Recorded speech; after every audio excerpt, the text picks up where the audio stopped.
A Vinícola Vaz está localizada em uma área privilegiada, na encantadora cidade do Morro do Chapéu, Bahia, com uma bela vista sobre o horizonte da Chapada Diamantina. A vinícola cultiva 7 tipos diferentes de uvas viníferas, especialmente selecionada e adaptada ao solo e clima da região, sendo 3 delas tintas e as outras 4 brancas. Então, primeiramente, bom dia, boa tarde. Sejam muito bem-vindos. Para a gente é um prazer receber vocês aqui. Tá? Aqui no nosso projeto, a gente está localizado exatamente aqui, né, entre esse espaço. Até um tempo atrás, a loja da vinícola era junto com a cantina de elaboração. Então é nítido perceber que diariamente a Vinícola Vaz está evoluindo. O professor de vocês esteve aqui e ele está surpreso com o tamanho da mudança que teve, né? Exatamente, bastante mudança. E a gente teve aqui antes da pandemia com Cláudia e a gente já não continuou. Esse espaço aqui está totalmente modificado, não tinha grama, não tinha nada disso aqui. Pois é. Tinha aquela casinha lá que falou que ia ser um mirante, né? Não sei se era um mirante, mas tudo modificado. Pois até o parreiral está modificado.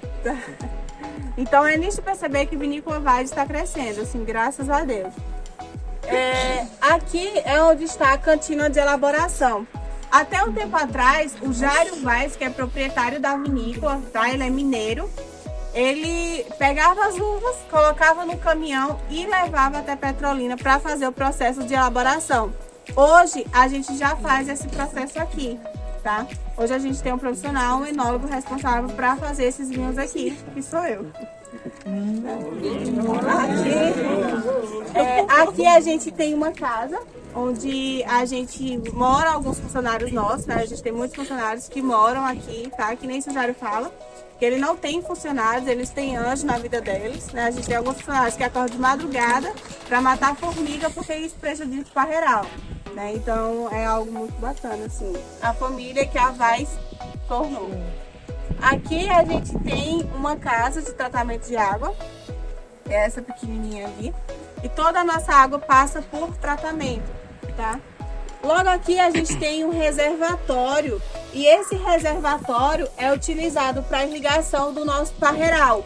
Hoje a gente tem 5 hectares plantados com 7 variedades viníferas. Eu não sei se vocês vão precisar fazer relatórios, mas voltando. A gente tem 5 hectares plantados com 7 variedades viníferas. O que são as variedades viníferas? Por que são chamadas viníferas?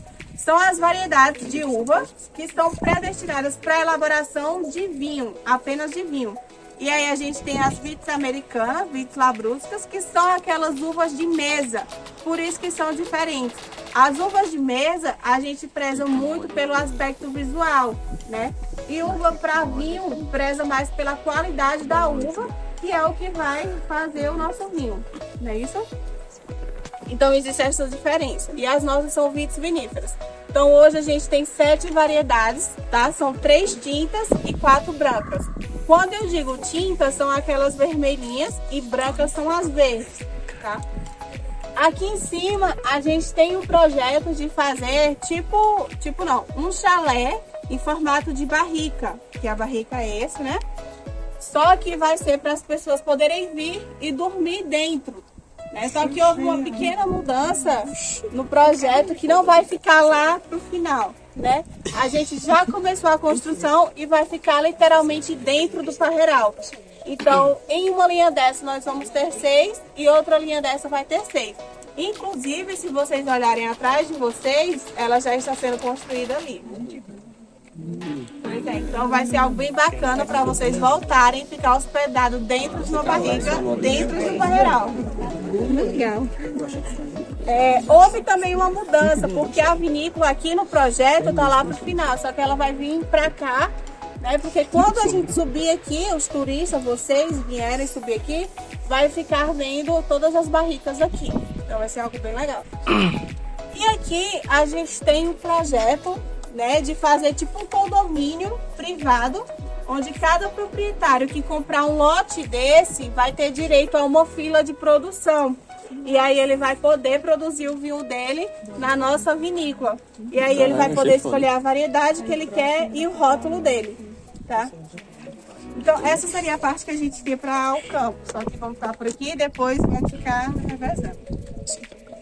A vinícola Vaz surgiu a partir do momento que o Jairo Vaz quis juntar o amor que ele tinha pela Chapada Diamantina ao amor à viticultura, tá? E ele quis colocar isso em uma garrafa e transformar em forma de rótulo e proporcionar um momento de prazer para as pessoas. Então foi quando, em uma das suas viagens, ele percebeu que Morro do Chapéu, até mesmo no verão, tinha a temperatura amena e agradável. Então ele viu que isso era positivo para a implantação de videiras. Lembrando que ele é engenheiro agrônomo, né?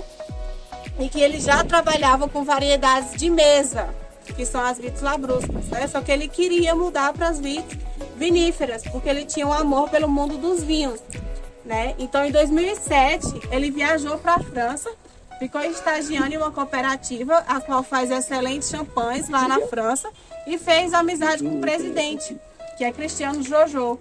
E chamou Cristiano Jojo, esse presidente da cooperativa, para vir até Morro do Chapéu e estudar as condições de solo. Porque videira não é simplesmente plantar, a gente precisa saber as condições de solo, que é justamente isso que vai dar característica ao meu vinho, que é o famoso terroir. Terroir é justamente o que engloba características de solo, clima e trabalhos do homem. Então, por que que um vinho, por exemplo, de Malbec, eu tenho vários vinhos de Malbec e eles são diferentes? É justamente por conta do terroir da região. Cada região vai ter um terroir. Hoje, em Morro do Chapéu, a gente tem 4 vinícolas, mas se eu pegar um Malbec da Vaz e um Malbec da outra vinícola, consequentemente vai ser diferente. Porque na mesma região, a gente tem os micros terroirs, tá? Então ele convidou o amigo dele para vir até Morro do Chapéu e aí eles fizeram um estudo que hoje é a Vinícola Santa Maria. Então foi onde foi a área experimental e estudamos 12 variedades de uva. Também tivemos o apoio da Embrapa, o Vivinho, né, e do governo também. E aí lá foram estudadas em 2010 12 variedades de uvas viníferas. Em 2012 foram elaborados vinhos e viu que era positivo sim plantar uvas aqui em Morro do Chapéu para elaboração de vinho. Então ele comprou esse terreno, 54 hectares, que é toda essa parte, 54 hectares, e começou a plantar, tá? Então cuidou, preparou a área, em 2016 a gente plantou. Então hoje a gente tem 3 tintas, as nossas tintas são Malbec, Syrah e Pinot Noir, tá? E temos 4 brancas. As nossas brancas são Chardonnay, Sauvignon, Viognier e Moscato, tá? Então estão todas espalhadas pelo Parreiral. Tem aqui, concentrado aqui, e lá em frente a casa dele. Então, a enóloga vai até o campo, seleciona algumas bagas. Essas bagas têm que ser selecionadas em toda a parte, tá? Em formato de zigue-zague, porque eu preciso de uma média. Se eu pegar só uma baga, eu não vou ter uma média do meu hectare todo, por exemplo, de Syrah. Então, eu preciso fazer essa análise. Então, eu coleto essas amostras, trago para o meu laboratório e faço análise de Brix e de acidez. O que é o Brix da uva? É justamente o teor de açúcar, tá? Que futuramente vai ser transformado em álcool na minha fermentação alcoólica com auxílio das leveduras. Então, o Brix precisa estar bom para que as leveduras consomam e o meu vinho me dê uma quantidade boa de álcool. Porque o vinho a gente não adiciona nada, é só esse processo natural mesmo, tá? Então, o Brix estando bom e a acidez que eu faço por titulação também estiver positivo, eu aciono o técnico do campo e digo que pode começar a colheita. A colheita aqui a gente faz de forma manual, justamente para garantir a integridade do cacho todo, para não romper, tá? E também para garantir a empregabilidade das pessoas aqui de Morro do Chapéu. Então hoje todos os nossos trabalhadores do campo são de Morro do Chapéu, tá? Então a gente coloca em caixas, em contentores de 20 a 25 quilos. Não pode passar disso, porque senão vai acabar rompendo as bagas de baixo. E eu não quero isso, tá? Eu quero que elas cheguem aqui todas intactas. Então a gente faz o transporte até a cantina. Chegando aqui na cantina, a gente vai pesar caixa por caixa. Por que eu faço essas pesagens? porque a gente vai adicionar alguns insumos. Um desses insumos são justamente para inibir a ação de bactérias e fungos que vêm do campo, que não vai ser vantagem. Então eu preciso inibir a ação deles, tá? Então por isso que é preciso pesar. Depois que a gente faz essa pesa, a gente vai passar esses cachos de uva para essa máquina, que é a desengaçadeira. O que é a desengaçadeira? Ela serve justamente para separar o engaço da baga. Vocês sabem, quando eu falo engaço, é aquele talo que fica segurando as bagas. Por que a gente faz essa separação? Justamente porque se esse engaço for junto para minha vinificação, ele vai passar características herbáceas para o meu vinho. Eu falo assim porque eu tenho certeza que alguém já botou um vinhozinho na boca e aí sentiu aquele tanino muito duro, aquela astringência.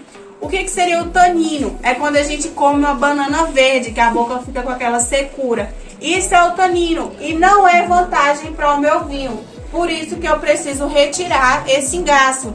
Se ele for junto para a minha fermentação, ele vai sugar álcool do meu vinho. Então também não é vantagem, porque ele vai tanto sugar como passar características indesejáveis. Então eu preciso fazer essa separação, tá? Pronto, passei por aqui. E agora? Agora, se for aqui, é justamente onde difere a vinificação de um vinho branco para um vinho tinto, né? Por que tem vinho branco e vinho tinto? Se for vinificação de vinho branco, a gente vai conectar mangotes, mangueira, trazer para o tanque com o contato com a casca. Porque o vinho tinto, ele fica tinto por conta do contato com a casca tinta.